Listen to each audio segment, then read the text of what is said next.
My name is Bartleby. I am the IRS. May I enter your home? As you can see here in the third bracket of the T22-B6 form, you and Mr. Padette have failed to procure the required paperwork on the mortgage. I know, but it's just that we ran into some financial difficulties. Your credit scores are inadequate. You have consistently defaulted on a student loan taken out over 30 years ago. I must foreclose. Now, wait just a second. You don't have to do this. I just need more time. I can go back to work.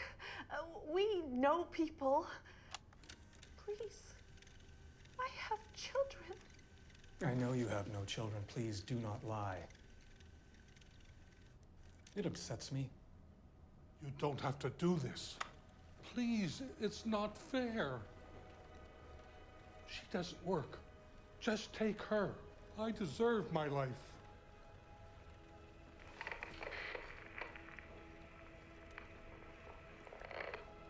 It is my job. You, ladies and gentlemen, have lost all.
Just a minute.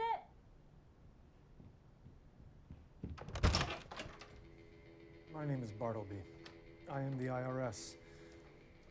May I enter your home?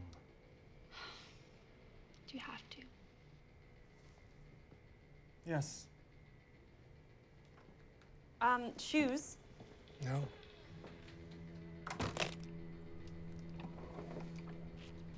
Cool briefcase. But the monitor's broken. That's impossible. You can fix it. I can fix it.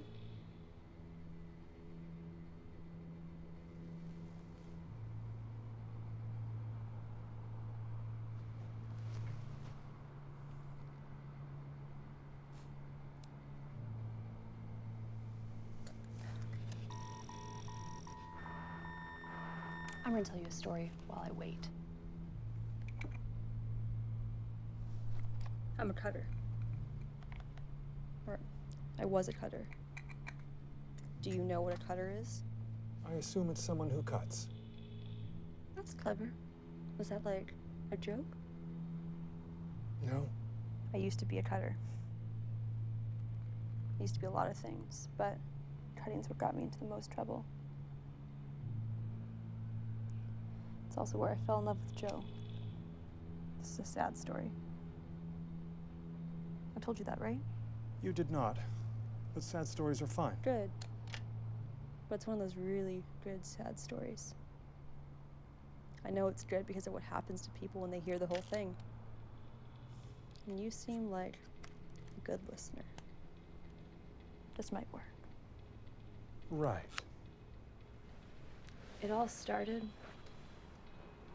when I bit this guy's finger off because he told me I was really pretty. When I was 18, I got in trouble in high school, and I was in the dean's office, and he was talking down at me. But I could tell, because I was used to it, that he was putting on some kind of performance because I was pretty. Talking about how I shouldn't be smoking out behind the art room because I'm too pretty and too smart to be poisoning myself like this. But he used pretty before smart, and he really emphasized the fucking word. And he's biting his nails. And then he spreads his legs. And I saw it coming from a mile away. And then he reached for my shoulder, and I fucking bit that guy's finger off. And his wedding ring slipped off because it was all slippery from all the blood and shit. It is physically impossible to bite a human finger clean off. The act would take at least 1,500 newtons of force. You need to bite through skin, tendon, muscle, and bone. Just biting through the skin would be akin to trying to bite through several layers of rubber. It might have been something else, finger-shaped. After the Dean incident, they sent me to St. Palmer's. Do you know what St. Palmer's is? Are you referring to the mental institution on Adelaide? Yeah, the psych ward, where I met Joe. Was he your doctor? No, not really. He's just the night ward. He was just the guy who stayed during the night shifts to make sure girls didn't off themselves because their boyfriends dumped them. I met him on my first night. He didn't ask useless questions. He hadn't been taught in lecture halls with hundreds of other future PhDs that loneliness was a chemical problem. He was better than any doctor. He saved me. Have you ever only realized how much you care about someone once they're gone? And then you're like, oh shit, what do I do now? I don't know if you're asking me or if the question is an overture to you telling me. You sound like you're reading off of a card. A good listener would interject here and there with little comments like, that must have been so hard, or I understand. I understand. Jesus Christ. No, I'm sorry. Please, don't go. I want to hear the rest of this.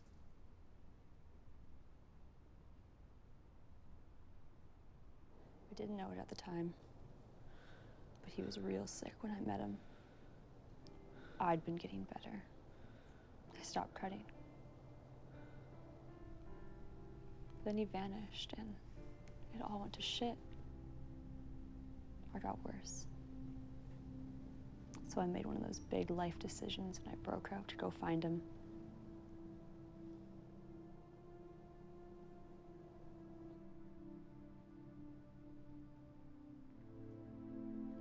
He died quietly that night in his sleep, as I laid awake on his lap, listening to his breathing slowly fade out, quietly trying to figure out how I was gonna live.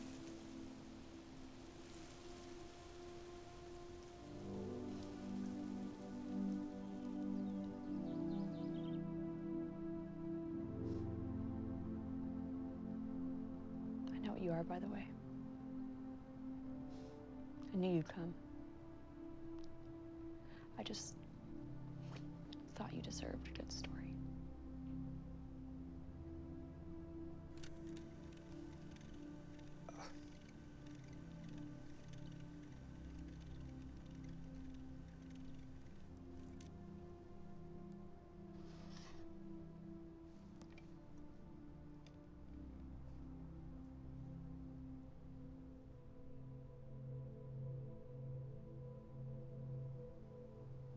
I have a question. I have to say I have a question you can just ask. Do you think your life would have been better had he not died? Do you think things would have been better for you?